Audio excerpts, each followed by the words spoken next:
landing was aborted when the pilot saw a serious firefight occurring right on the runway, forcing them to land at an alternate location. That stop was so quick that the kid could not believe the door had even opened before the plane took off again. The kid could see lines of destroyed tanks and heavy vehicles still smoking along the runways as they flew away from that location. Surely the kid's destination, Anlak in the Binh Long province, would be much easier and much safer. Having been drafted right after graduation from college and inducted into the Army in April of 1968, the kid from Lancaster went through basic training and was assigned a headquarters MOS, which generally meant office work. So he was quite shocked when he was one of the first of his AIT class to be ordered to Vietnam. He was assigned to the 25th Infantry Division, 5th ARVN Division, MAC-V 47. Watching out from the front of the aircraft windows as the plane made its final approach, the kid was astounded that the so-called runway was a dirt road in the middle of nowhere. As the plane slowed down and stopped, the kid was dropped off, boots on the ground. The plane immediately took off. He stood there in the middle of a deserted dirt runway with no apparent friendlies within miles. Even worse, he was completely unarmed because he had not been issued his M16 yet.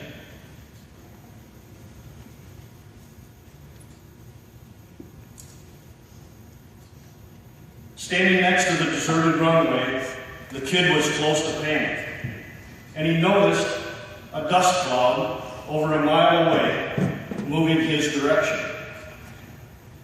Soon, he realized that it was a military jeep that was causing that dust cloud and coming right to him. The jeep stopped next to him, and the kid was introduced to two soldiers that would have a major influence on his time in Nam. Upon hearing the kid was from Wisconsin, one soldier who was born and raised in the Bronx observed that the farm kid lacked street smarts, and that they would have to, in order for him to survive, they would have to take him under their wing. With a headquarters clerk type MOS, the kid was assigned to mail duty for the MAC-V base. Once a week, he flew on one of Air America's planes to Saigon to pick up mail for the base. On such trips, the pilot asked him to operate some built-in camera equipment as they flew over enemy territory. The kid learned photography from the crew and became quite adept at film and still photography. Turns out that the Air America Airlines was a CIA operation intended to gather intelligence and provide transportation for clandestine operations. As a result of his film and photography expertise, and because of his reliability, the kid was asked by his two buddies to join them as a photographer on their MAC-V 47 advisory team. The MAC-V, which stands for Military Assistance Command Vietnam, was held out to the public as advisors for the Vietnamese in an infrastructure repair and damage compensation. They worked in teams of advisors and assistants. The advisors were officers, and the assistants were enlisted soldiers.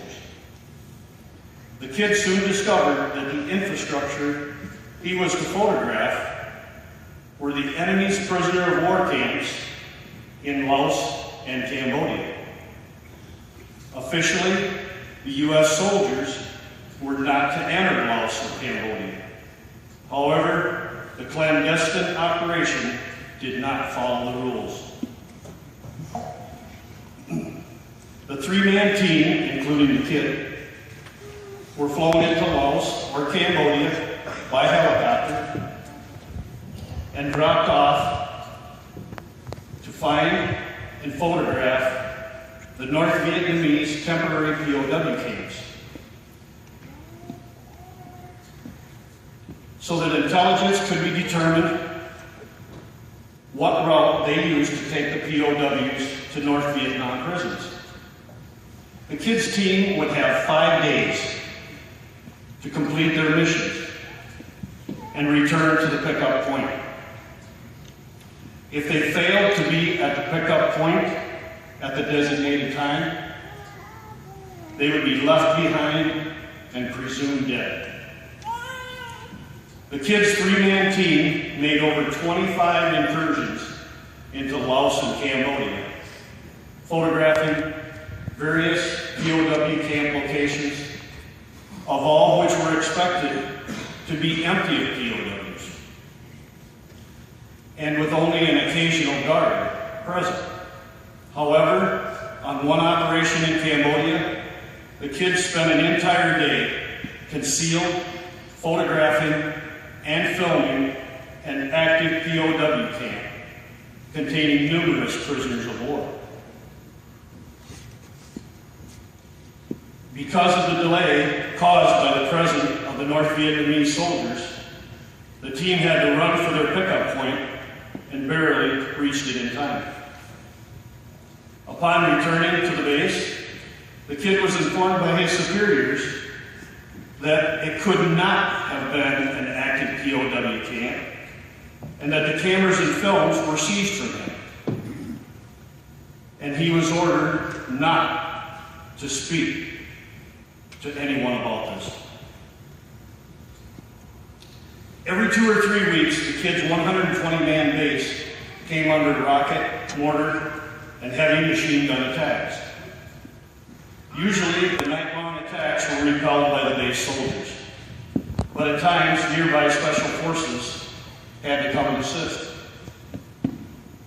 During a Tet Offensive of 1969, the fighting escalated and attacks became more frequent.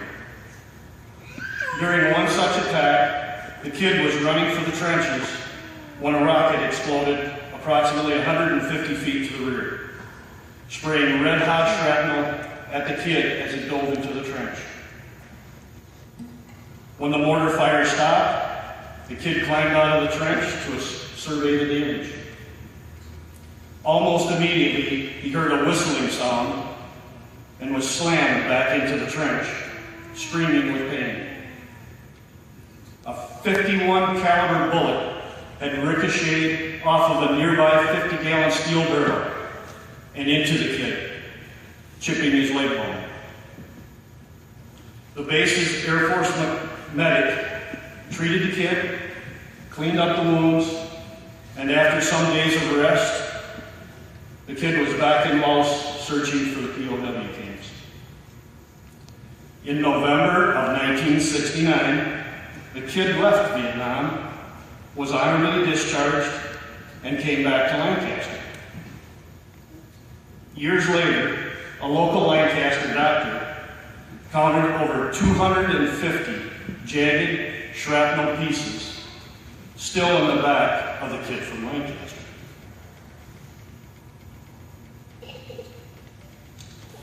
And the bone indentation caused by the 51 caliber bullet is still evident today.